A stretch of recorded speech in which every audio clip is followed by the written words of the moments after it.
Hello everyone, good evening. So welcome to Cloud VAPT session that is specifically on AWS. So the first chapter or the first session that we are going to discuss is regarding to AWS Security Funnels. So now in this setup, you can see we have a web client and we have the assets, a few metadata related information, and this is your cloud platform. You will be taken to this particular page like this. Okay.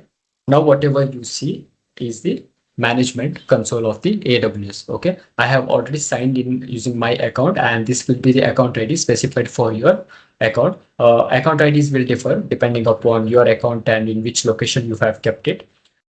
And another option is the settings. So anything that you have to do, any changes that you need to make, you can do that. Okay, so here in settings there is an option called generate sample findings. I'm going to just click on generate sample findings for this particular demo, and you can see we have successfully generated the sample findings. Okay, so before I go to the findings, so I'll just open my browser, and here we have a small documentation. So first of all, we will start from installing the Terraform. So there is one of the blog that I have got from Ask Ubuntu, which shows how clearly how to install the Terraform on our Linux machine. I've already shared the cheat sheets with you all. You can refer that, to run these commands as well.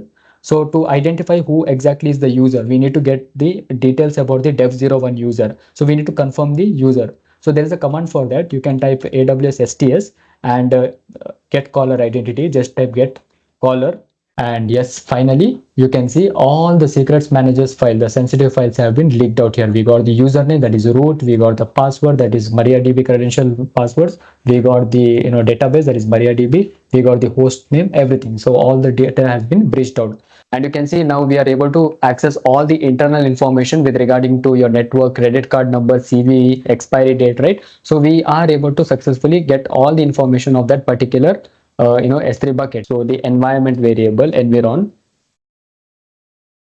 Okay, and let's see the response now. If sometimes what happens, it will leak out the hard-coded credentials like this.